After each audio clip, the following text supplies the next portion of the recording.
Actually ಏನ್ ಗೊತ್ತಾ, ಮೊನ್ನೆ ಮಧ್ಯಾಹ್ನ ಸ್ಟಾರ್ಟ್ ಮಾಡಿದ ರೂಫಿಂಗ್ ವರ್ಕ್ ಇದು. ಈ ವರ್ಕ್ ಸ್ಟಾರ್ಟ್ ಮಾಡ್ದಾಗಿಂದ ಇದ್ದಿದ್ ಫೂಟೇಜಸ್ ಇಲ್ಲ ಇದ್ರಲ್ಲಿ. ಸೊ ನಾವು ಈ ಮಾಡನ್ನ ಸ್ಟಾರ್ಟ್ ಮಾಡ್ಬೇಕಿದ್ರೆ ಆ ಕಡೆ ಆಲ್ರೆಡಿ ಒಂದು ಮಾಡಿತ್ತು ಆಯ್ತಾ, ಜನರಲ್ ಸ್ಟೋರ್ ಇದು.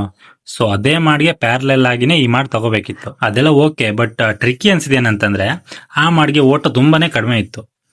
ಸೊ ಇದನ್ನ ಪ್ಯಾರಲಲ್ ಆಗಿ ಮಾಡ್ಬೇಕು ಅಂದಾಗ ಸೊ ಅದೇ ಓಟನೇ ಕಂಟಿನ್ಯೂ ಮಾಡ್ಬೇಕು ಆಯ್ತಾ. ಬಟ್ ಏನಂದ್ರೆ ಇದೇ ಓಟನೇ ಅಲ್ಲಿ ತನಕ ಕಂಟಿನ್ಯೂ ಮಾಡಿದ್ರೆ ಇವಾಗ ಮಾಡಿರೋ ರೂಫಿಂಗಿಗೆ ಸೊ ರೂಫ್ ತುಂಬಾ ಫ್ಲಾಟ್ ಆಗತ್ತೆ.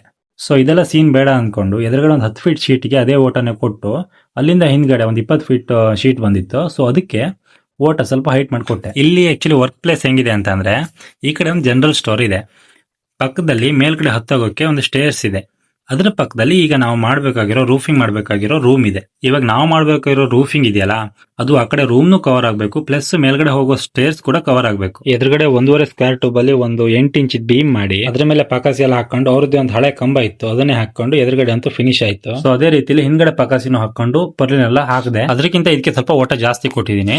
ಸೊ ಕೆಳಗಡೆ ರೂಮ್ ಇದು ವೆಲ್ಡಿಂಗ್ ವರ್ಕ್ ಎಲ್ಲ ಆಲ್ಮೋಸ್ಟ್ ಮುಗ್ದಿದೆ. ಇನ್ನು ಸೆಂಟರ್ ಅಲ್ಲಿ ಮೆಟ್ಲ್ ಇದೆಯಲ್ಲ, ಮೆಟ್ಲ ಮೇಲ್ಗಡೆ ಸ್ವಲ್ಪ ಶೀಟ್ ಹಾಕ್ಬೇಕಲ್ಲ, ಸೊ ಅದ್ರದ್ದು ಪೈಪ್ ಎಲ್ಲ ಫಿಟ್ಟಿಂಗ್ ಎಲ್ಲ ಮಾಡಿ ಪರ್ಲಿನೆಲ್ಲ ಹಾಕೋದಿದೆ. ಸೊ ಅದ್ರದ್ದೆಲ್ಲ ಮೆಜರ್ಮೆಂಟ್ ಎಲ್ಲ ತೆಗೆದು ಕಂಬ ಎಲ್ಲ ಫಿಟ್ ಮಾಡಿ ಪರ್ಲಿನೆಲ್ಲ ಕಟ್ ಮಾಡೆಲ್ಲ ಕೊಟ್ಟು ಇವ್ನಿಗೆ ವೆಲ್ಡಿಂಗ್ ಬಿಟ್ಟು ನಾನು ಇವರಿಗೆ ಟಚ್ ಅಪ್ ಎಲ್ಲ ಮಾಡಕ್ ಹೇಳಿದೆ. ಸೊ ನಮ್ ಪ್ರೋ ವೆಲ್ಡರ್ ಎಲ್ಲ ವೆಲ್ಡಿಂಗ್ ಎಲ್ಲ ಫುಲ್ ಕ್ಲಿಯರ್ ಮಾಡಕ್ ಬರೋದ್ರೊಳಗೆ ಟಚ್ ಅಪ್ ಎಲ್ಲ ಆಯ್ತು.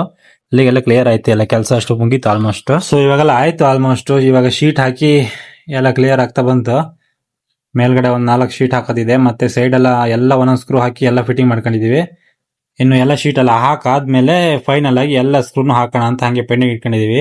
ಸೊ ಗೈಸ್ ಫೈನಲ್ ಆಗಿ ಶೀಟ್ ಎಲ್ಲ ಹಾಕಾದ್ಮೇಲೆ ಈ ತರ ಕಾಣಿಸ್ತಾ ಇದೆ ನೋಡಿ. ಮೆಟ್ಲು ಮೇಲ್ಗಡೆ ರೂಫಿಂಗ್ ಗೆ ಸ್ಟೆಪ್ ಮಾಡಿದ ಏನಕ್ಕಂತ ಅಂದ್ರೆ, ಸೊ ಮೆಟ್ಲು ಒಂದು ಲ್ಯಾಂಡಿಂಗ್ ಮುಂದೆ ಆಮೇಲೆ ಮೇಲ್ಗಡೆ ಸ್ವಲ್ಪ ಹೈಟ್ ಇತ್ತು, ಸೊ ಅದಕ್ಕೆ ಇಲ್ಲ ತಲೆ ಹೊಡೆಯುತ್ತೆ ಅಂತ ಸ್ವಲ್ಪ ಹೈಟ್ ಮಾಡ್ಬೇಕಾಯ್ತು. ಸೊ ಕೆಳಗಡೆ ಮಾಡಿನ ಓಟಕ್ಕೆ ಮೇಲ್ಗಡೆ ಮಾಡೋದನ್ನು ಮಾಡಿ ಅದೇ ಓಟನೇ ಕೊಟ್ಟಿದ್ರಿಂದ ಸೈಡ್ ವ್ಯೂ ನೋಡಕ್ ತುಂಬಾ ಚೆನ್ನಾಗಿ ಕಾಣಿಸುತ್ತೆ.